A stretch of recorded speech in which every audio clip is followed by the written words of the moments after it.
आज यहां पर आए हुए सभी पत्रकार बंधुओं का बहुत बहुत स्वागत है। आम आदमी पार्टी किसान प्रकोष्ठ की तरफ से यह प्रेस कॉन्फ्रेंस बुलाई गई है।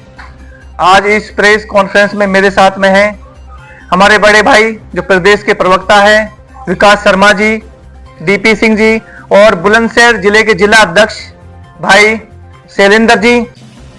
मेरे साथ में बैठे हुए किसान प्रकोष्ठ के जिला अध्यक्ष प्रधान हुकुम सिंह जी और कैप्टन अर्जुन सिंह जी।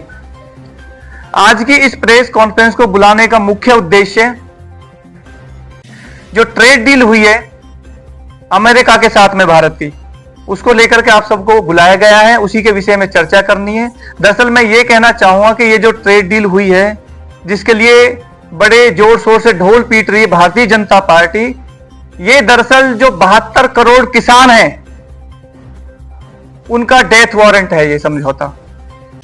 मैं क्रमवाइज आपको बताऊंगा कि मैं डेथ वारंट क्यों बोल रहा हूं। मैं जितने भी भूमिहीन किसान हैं उनको कहीं ना कहीं हाशिए पे लटकाने का एक षड्यंत्र है ये समझौता, अमेरिका के साथ में जो समझौता हुआ है। भारत जो भी खाद्य सामग्री किसानों के उत्पादन जो उस लिस्ट में दिए गए एक फ्रेमवर्क के अंदर, अमेरिका से जो हिंदुस्तान में आएंगे, भारत देश में आएंगे, उनके ऊपर कोई जीएसटी नहीं होगा, यानी कि 0% लगेगा। और हिंदुस्तान से आप कोई भी सामग्री यदि अमेरिका में भेजना चाहोगे तो आपको 18% जीएसटी देना होगा, टैरिफ देना होगा आपको। अब आप ये बताइए कहां तक ये न्याय है। अमेरिका से जो भी आएगा उस पर आपको 0% जीएसटी टैरिफ लगने वाला है, और जो हिंदुस्तान अमेरिका में बेचेगा उसमें 18% टैरिफ लगने वाला है। दरअसल इस चीज को समझना इसलिए जरूरी है कि जिस तरह से भारतीय जनता पार्टी ढोल बजा बजा करके कह रही है कि यह बहुत ऐतिहासिक फैसला है। दरअसल आप 2014 से पहले जाएंगे तो टैरिफ की बात करूं मैं, टैरिफ दरअसल 3% के आसपास होता था, और वही टैरिफ भारतीय जनता पार्टी के राज में 50% भी पहुंचा है। अब 50% से घट करके 25% आया, तो इस पर कहीं ना कहीं भारतीय जनता पार्टी वाले बोल रहे हैं कि ऐतिहासिक जीत है भारतीय जनता पार्टी की। दरअसल आप यह समझिए कि अमेरिका जैसा देश अपने किसानों को अरबों रुपए की सब्सिडी देता है, तो वहां पे जो लागत आती है किसानों की फसल को लेकर के वो बहुत कम आती है हिंदुस्तान की अपेक्षा में। और हिंदुस्तान सरकार क्या देती है भारत के किसानों को, यहां पे एमएसपी को लेकर के लंबे समय से आज तक आंदोलन चल रहा है, एमएसपी की गारंटी तक नहीं दे पाई भारतीय जनता पार्टी किसानों को।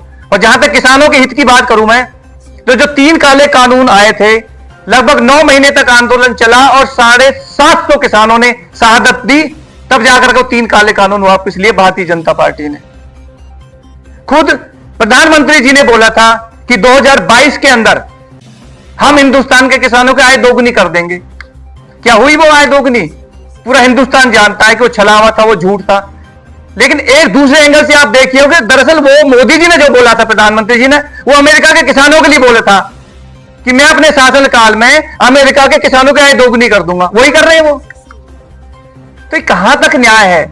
मैं तो किसान भाइयों से ये हाथ जोड़कर अपील करना चाहूंगा कि आप लोग उठो, जागो, आप कंधे से कंधा मिला करके बाहर निकलिए आप, नहीं तो आपका भविष्य, आने वाली पीढ़ी का भविष्य बर्बाद करने पे तुली हुई है भारतीय जनता पार्टी। एक किसान, कृषि प्रधान देश बोलते हैं भारत देश को, एक किसान जो छोटे भूमिहीन है वो उसी से अपने पूरे जीवन को चलाता है, अपने पूरे जीवन को रोजी रोटी का जुगाड़ उसी भूमि में करता हो, अपने बच्चों को पढ़ाने का जो खर्च है वो उसी भूमि में से निकालता है। तो ये भूमि नहीं है, जीवन है। और जिस तरह से ये नया एक समझौता लेकर के आए हैं, ये मैं तो ये कहता हूं कि ये भारत के आत्मा पर कुठाराघात है, आत्मा पर हमला किया गया भारत के। कृषि प्रधान देश है और आप उन किसानों को ही कहीं ना कहीं गिराने का काम कर रहे हो।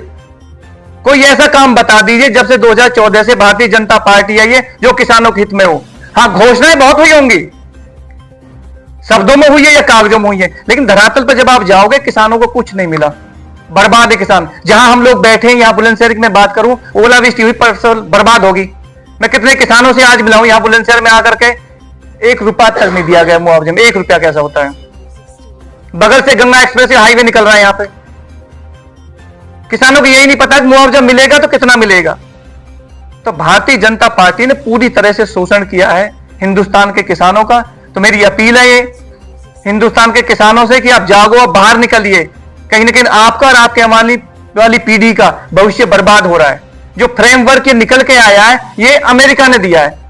बोलते हैं द्विपक्षीय हुआ, दो पक्षों का थोड़ी समझौता हुआ है। इस समझौते को तो सिर्फ अमेरिका पढ़कर बता रहा है कि ये समझौता हुआ, उसमें हिंदुस्तान का एक भी व्यक्ति शामिल नहीं है। और भारत सरकार को भी लिखित में सारी चीजें क्लियर करनी चाहिए कि दरअसल समझौते में क्या क्या शामिल होने जा रहा है। और ये हिंदुस्तान चाल और चरित्र जान गया भारतीय जनता पार्टी की। कोई विश्वास नहीं करता हिंदुस्तान में भारतीय जनता पार्टी के ऊपर। मैं बात करूं वाणिज्य मंत्री जो पीयूष गोयल जी है, वो प्रेस कॉन्फ्रेंस कर करके बोल रहे हैं कि इसमें बहुत बड़ा भला है किसानों का। अब वो कोई ये एक पॉइंट बता दे कि इस तरह से भला होने वाला है। सिर्फ छलावा करना है देश के किसानों के साथ में। बस यही अब बात आप लोगों के सामने रखनी थी कि इसका पुरजोर विरोध करती है आम आदमी पार्टी। और हम लोग सड़कों पर भी निकलेंगे, आंदोलन भी करेंगे पुरजोर तरीके से। पूरी पार्टी उत्तर प्रदेश के किसानों के हित में कंधे से कंधा मिलाकर के खड़ी हुई है और खड़ी रहेगी। हम इसको लागू नहीं होने देंगे। देखिए, बात करें यूरिया की, अगर किसान मान लीजिए 2 कट्टे यूरिया लेने के लिए जाता है तो 540 रुपए के बैठे, तो उसकी जेब में 540 रुपए ही है। उसे ना तो यूरिया दे दें, बोलने के दवाई भी लगा के दी जाएगी इसके साथ, तो 540 ही है तो 540 की एक बोतल देते हैं, वो 600-700 रुपए उसकी कीमत है। तो यूरिया ले या बोतल को ले वे, उसके बिना वो यूरिया नहीं। बहुत अच्छा सवाल कहा आपने। जो सवाल आपने पूछा है, इस सवाल में एक और सवाल जोड़ देता हूं मैं इस तरह से कि यदि आप मंडी के अंदर अनाज बेचने के लिए जा रहे हो तो 100 किलो पे 1 किलो काट लेते हैं। अब उनसे पूछिए 1 किलो क्यों काटते हैं? 100 किलो अनाज आप बेचोगे तो 1 किलो उस पर काट लिया जाएगा। इस तरह से जिस तरह से आप खाद की बात कर रहे हो तो भाई ये भी लोगे वो भी लोगे, साथ में जोड़ देते हैं चीजों को। तो ये शोषण नहीं है क्या किसानों का? और ये भारतीय जनता पार्टी को नहीं पता है ये सारे काम सरकार के संरक्षण में होते हैं, उसकी देखरेख में होते हैं। जानबूझ करके शोषण किया जा रहा है किसानों का। यूरिया के कट्टे में 5 किलो वजन भी कम कर दिया गया। वजन भी कम कर दिया गया और खाद मिलता भी नहीं है। आपने कितनी घटनाएं पहले भी पढ़ी होंगी कि लाइन में लगे लगे किसानों की मौत होगी, चक्कर खा करके लोग गिर रहे हैं। तो मैं तो बिल्कुल पूरी तरह से इससे आपसे एग्री हूं कि शोषण होता है और पुरजोर तरीके से भारतीय जनता पार्टी के राज में शोषण हो रहा किसानों का। अध्यक्ष जी, अगर आपकी सरकार आती है तो आपकी सरकार किसानों के हित में क्या कर पाएगी?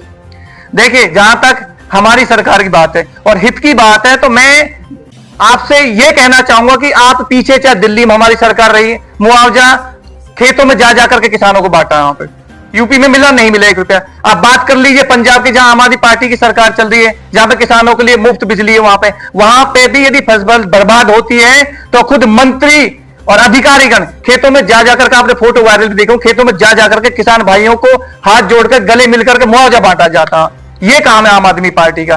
तो हमें यदि देखना है, जांचना परखना, तो जो हमारी सरकार चल रही है आप पीछे जाइए और देखिए। हम पार्टियों की तरह घोषणाएं नहीं कर रहे क्योंकि हम काम ग्राउंड पे करते हैं और इसी में विश्वास रखते हैं। बस देखिए, बात करें दिल्ली की, दिल्ली में जब से बीजेपी सरकार आई है वहां की जनता बहुत परेशान है, घर खाली करवाए जा रहे हैं। देखो, जहां तक दिल्ली की बात है तो ये तो पूरा देश देख रहा है कि अभी एक हादसा हुआ, गड्ढे में एक जवान गिर गया। कहीं ना कहीं सरकार की नाकामी थी, सरकार ने जान ली उस जवान की। तो ऐसे तमाम मुद्दे हैं, त्राही त्राही मची हुई है दिल्ली के अंदर। और मैं चाहूंगा मेरे साथ में हमारे प्रदेश के प्रदेश प्रवक्ता बड़े भाई विकास शर्मा जी हैं, वो भी अपने विचार रखेंगे। धन्यवाद अशोक भाई। ये प्रकोष्ठ की तरफ से है। तो जो ट्रेड डील हुई है वो निश्चित रूप से, जैसा कहा अशोक कमांडो जी ने, कि ये भारत के किसान के प्रति उसके पीठ में छुरा घोंपने का काम किया गया है। अमेरिका के किसान और भारत के किसान में बड़ी जमीन आसमान का अंतर है। एक तो अमेरिका में किसानों की संख्या बहुत कम है और भारत की पूरी अर्थव्यवस्था किसानों के ऊपर निर्भर होती है। वहां इतनी सब्सिडी है कि किसान आसानी के साथ अपने फसल का दाम ले लेता है। और यहाँ जैसा अभी भी चर्चा चल रही है कि खाद के लिए और सब्सिडी के लिए और एमएसपी के लिए लगातार किसान हर शहर हर गांव में संघर्ष करता नजर आ रहा। 3 फसलें, सोयाबीन, मकई और ज्वार, इनको बर्बाद करने का काम सरकार ने अभी किया है, जिसके लिए अमेरिका के लिए सारा कुछ खोल दिया गया है। 0% पे अमेरिका का माल यहां से आएगा और 18% पे हमारा माल वापस जाएगा टैरिफ पे। तो तो आप परिस्थिति देखिए कि हम एक जो हमारा किसान है, जो बहुत छोटा किसान है, जो 1 हेक्टेयर 2 हेक्टेयर 1 बीघा 1.5 बीघा उस पर काम करने वाला है, और जहां हजारों 1 हेक्टेयर वाला किसान, उन दोनों को एक प्लेटफॉर्म पर लड़ाने का काम मोदी जी ने कर दिया। तो कैसे लड़ाई होगी ये सबको मालूम है। यहाँ के किसान की सारी आमदनी पे जो दुगनी की बात हो रही थी उसको बर्बाद करने का काम इस एग्रीकल्चर सेक्टर के ट्रेड से हुआ है। आज तक भारत ने बहुत सारे ट्रेड डील की होंगी, लेकिन पहली बार ऐसा हुआ है कि वो एग्रीकल्चर सेक्टर को इसमें शामिल किया गया। और एग्रीकल्चर सेक्टर भारत के तमाम जितनी भी अर्थव्यवस्था है उसकी एक धुरी है। उसके ऊपर कुठाराघात होने का मतलब है देश की बर्बादी। तो आप ये समझने की कोशिश कीजिए कि जो जिन पर हम लोग, जैसे किसान पिछली बार कपास पे हुआ है, कपास का किसान कितनी आत्महत्याएं शुरू हो गई कर्नाटक में, मध्य प्रदेश, उसमें महाराष्ट्र के अंदर। क्यों? कि हम लोग कंपीट नहीं कर पाते हैं उसको। इसी तरह से मक्का का काम शुरू होगा, सोयाबीन का काम शुरू होगा कि हमारे यहाँ का माल बिक ही नहीं सकता क्योंकि हम उसके साथ लड़ नहीं सकते, और वहां से माल बहुत सस्ता यहाँ पर आएगा। तो ये सब चीजें हैं जो आज पब्लिक को समझने की जरूरत है। अभी तो एक जो उसका खुलासा नहीं हुआ, जो बीज अमेरिका से आने वाला है, अगर वो सारी चीजें सीड प्रोसेस भी यहां से शुरू हो गया तो उसके बाद यहां कुछ बचेगा ही नहीं। जो हम बार बार कहते हैं कि किसानों के ऊपर हमला करने का काम, किसानों को बर्बाद करने का काम इस सरकार कर रही है, उस पर जो शुरुआत इन्होंने की थी किसान आंदोलन के समय से, अब वो उसको पूरी तरह से उस पर वारंट पर दस्तखत कर रहे हैं। एक बड़ा दुर्भाग्य है कि चाहे वो ऑपरेशन सिंदूर हो, चाहे ट्रेड डील हो, उनके फैसले अमेरिका का राष्ट्रपति करता है और हम खाली देखते सुनते रहते हैं। जब तक ये ट्रेड डील हुई उसकी सारी डिटेल्स ट्रंप ने खुद ही की। अमेरिका राष्ट्रपति बार बार न केवल हमें सरेंडर करने के लिए मजबूर करता है, बल्कि हमारे देश की अस्मिता को बार बार तार तार करने की कोशिश करता है, उसको बदनाम करने की, उसको तिरस्कार करने की कोशिश करता है, और एक शब्द प्रधानमंत्री के मुंह से निकलता नहीं है। अभी हाल में एक बयान चल रहा है कि मैं चाहूं तो राजनीतिक कैरियर मोदी जी का 1 मिनट में बर्बाद कर सकता हूं। मैं उससे पहले कहा गया 27-28 बार कहा उन्होंने कि ये समझौता सिंदूर ऑपरेशन का मैंने कराया है। ट्रंप के बयान का कोई संज्ञान नहीं लेने को तैयार है प्रधानमंत्री, उस पर कोई प्रतिक्रिया नहीं आती है। तो ये ऐसी कौन सी बात है, जो ऐसी कौन सी नस है जो प्रधानमंत्री की नस को अमेरिका के राष्ट्रपति ने दबा रखा? हमें तो लगता है कि जो फाइल के जिसके बारे में चर्चा चल रही है, एजबेस्टेड फाइल जो चल रही है, कहीं उसमें तो प्रधानमंत्री के बारे में जो चल रही है वो कहीं सत्य तो नहीं है। इन सब बातों के खुलासे की जांच होनी चाहिए और इस पर प्रधानमंत्री और भारत सरकार की तरफ से बहुत स्पष्ट संदेश आना चाहिए। हमारे विदेश मंत्री और वाणिज्य मंत्री कितने कंफ्यूज हैं। जब हम बात करते हैं तेल की पीयूष गोयल जी से, तो वो कहते हैं मुझे पता नहीं, विदेश मंत्री जी को पता होगा। जब हम ट्रेड डील की बात करते हैं तो दूसरे जयशंकर जी कहते हैं कि जी मुझे पता नहीं है, पीयूष गोयल जी को पता होगा। अरे आखिर ये देश चल किस तरह से रहा है? सारी बातों का डिसीजन, सारे चर्चा देश के अलावा अमेरिका के अंदर हो रही है और अमेरिका के लोग डिसीजन लेकर हमारे ऊपर थोप रहे हैं। ये सब बातें इस भोली वाली जनता के समक्ष लाने का काम आम आदमी पार्टी कर रही है। और आज हम उत्तर प्रदेश के सभी जिलों में इसी तरह की प्रेस कॉन्फ्रेंस कर रहे हैं कि ये सारी बातें जनता तक जानी चाहिए। हम आप लोगों के माध्यम से इस ट्रेड डील को, जो भारत के किसानों के प्रति एक बहुत ही बड़ा षड्यंत्र है, उसका खुलासा करने के लिए हम आप लोगों से भी अपील करते हैं कि इन सब बातों को वहां तक पहुंचे और हमारे लोग इस संघर्ष के लिए किसानों के साथ कंधे से कंधा मिलाकर पूरी से तैयार हैं। इस ट्रेड डील का पूरी तरह से विरोध किया जाएगा और खास तौर से एग्रीकल्चर सेक्टर पे तो बदलाव करने का हमारा पूरा प्रयास रहेगा। ट्रंप ने ये कहा जा रहा, उत्सव मनाया जा रहा कि ट्रेड डील कम हो गई। आपको धमकाने के बाद अगर हम रूस से तेल लेंगे तो आपको 50% टैरिफ देना पड़ेगा। उस 50% का अब अंदर क्या डील हुई पता नहीं, उन्होंने 25% कर दिया। ये हम कि ट्रंप की दया पर आधारित हो गए कि 50% का 25% कर दिया। अब अगर ट्रेड डील पर आप दस्तखत कर दोगे तो 17-18% कर देंगे। जैसा भी अशोक कमांडो जी ने बताया कि हम पहले मनमोहन सिंह की सरकार तक और उससे आगे तक 3 से 4% टैरिफ देते रहे हैं। तो हमें कम्पीट करते रहे थे, क्योंकि हमारा व्यापार अमेरिका से ज्यादा है। हम लोग लगभग 90 बिलियन डॉलर का व्यापार अमेरिका के साथ करते हैं जो हम निर्यात करते हैं, और 40 बिलियन डॉलर का आयात करते हैं। तो ट्रंप चाहते हैं कि ये बैलेंस हो जाए। तो आप समझ लीजिए हम कितना बढ़ाएं। तो जब बढ़ाएंगे तो अपना हमें कम करना पड़ेगा, और वहां से माल आएगा तो निश्चित रूप से हमारा जो निर्यात है वो कम होगा। तो इसका अर्थव्यवस्था पर इतना बुरा प्रभाव पड़ेगा। ट्रेड डील में एक और बात कही गई है कि 500 बिलियन डॉलर का 5 साल में आपको व्यापार करना पड़ेगा। ये तो उन्होंने करेक्ट कर दिया। पहले तो सुना जा रहा था कि एक साल के अंदर ही है, लेकिन वो इतना बड़ा हमारा कुल 900 बिलियन डॉलर का हमारा व्यापार है, तो उसमें से 500 कर दो 5 साल के अंदर किया। लेकिन 5 साल के अंदर भी वो मतलब संभव नहीं है। अगर संभव नहीं है तो उसके बाद हमारे ऊपर एक ऑब्जर्वेशन और लगाई, एक क्लॉज और थोपा गया है कि अगर हमने किसी भी हालत में रशिया के साथ व्यापार तेल खरीदा तो ये टैरिफ वापस लगा दिया जाएगा। मतलब आप डील कर रहे हो, धमका रहे हो, धमकी सहन कर रहे हो। तो ये सब बातें जनता के सामने आनी चाहिए कि ऐसी कौन सी मजबूरी है कि 140 करोड़ भारतीय जिनका दंभ भरते हैं मोदी जी, उसको दरकिनार करके अमेरिका के राष्ट्रपति के सामने नतमस्तक हो रहे हैं।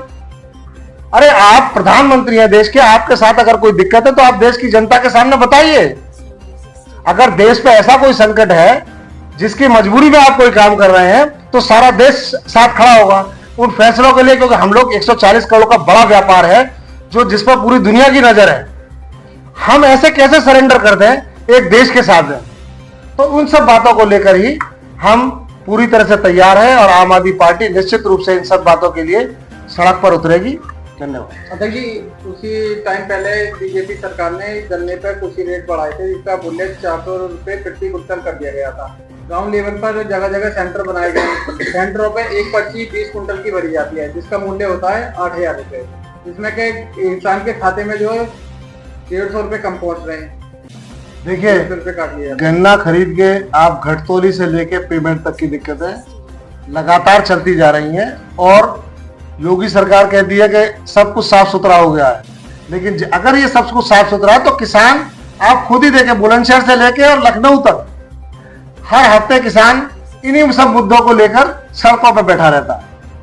तो आज ये समय है कि इस कलेक्टिवली एक एफर्ट किया जाए, जिस पर सारे विपक्षी दल इस वक्त तैयार हैं कि हम लोग सब मिलकर इस ट्रेड डील का विरोध करें और ज्यादा से ज्यादा लाभ देश के किसानों को, जो देश के किसान जिस अर्थव्यवस्था की धुरी है, उसको बचाया जा सके। आगामी विधानसभा चुनाव आने वाले हैं। आगामी विधानसभा चुनाव में आम आदमी पार्टी कितनी सीटों पर चुनाव? देखिए, आम आदमी पार्टी अपनी मेहनत कर रही है, अपने संगठन को मजबूत कर रही है। हम लोग जगह जगह जाकर आंदोलन भी कर रहे हैं। हमारे जो प्रदेश प्रभारी राज्यसभा सांसद संजय सिंह जी की पदयात्राएं पूर्वांचल से लेके और पश्चिम तक लगातार चल रही हैं। अभी पूर्वांचल में उनकी 3 पदयात्राएं हुई हैं। अब होली के बाद से फिर पश्चिम में शुरू होगी, आगरा, मथुरा, और फिर इस बेल्ट पे।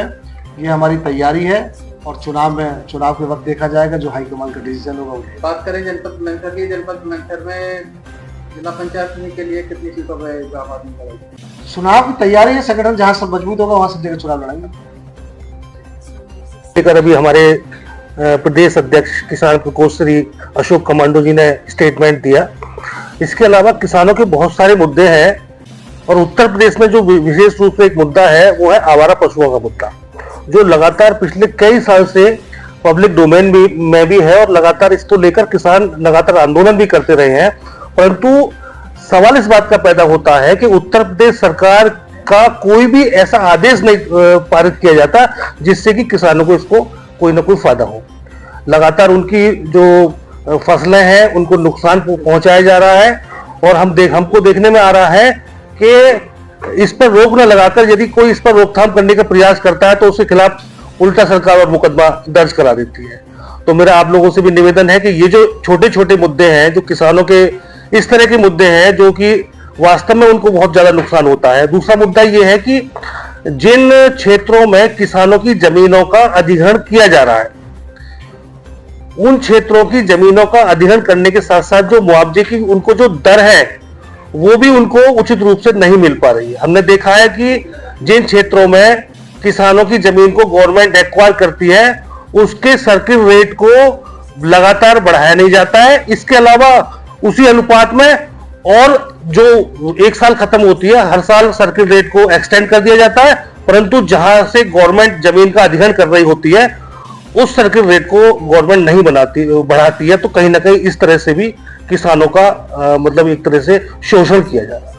किसानों की बातें आवारा पशुओं की, किसान आवारा पशुओं से बहुत ज्यादा परेशान है। आए दिन ज्ञापन भी दिए जा रहे हैं किसान संगठनों के द्वारा भी, और वैसे भी ग्रामवासी भी जगह जगह ज्ञापन दे रहे हैं, मगर अभी तक उसका भी सलूशन नहीं हुआ। आवारा पशु नुकसान कर रहे हैं बहुत ज्यादा। निश्चित रूप से मैंने तो कहा था कि ये तो सब इतना बड़ा मुद्दा है कि रात को किसान, जब हम रात को 12 बजे सो रहे होते हैं और किसान अपना पशुओं की रखवाली करने के लिए रात को 12-1 बजे उनकी रखवाली करने के लिए घर से बाहर निकलता है, और इसमें कहीं ना कहीं ऐसा भी होता है कि कई सारे हमारे किसान भाई दुर्घटनाग्रस्त हो जाते हैं या उनकी तबीयत खराब हो जाती है। तो मेरा तो आप लोगों से अपील है कि गवर्नमेंट इसके लिए समुचित व्यवस्था करे, जो आवारा पशु है उनके लिए प्रबंधन करे, और हमारे जो फसल जो बर्बाद होती है उसको उस पर रुकावट पैदा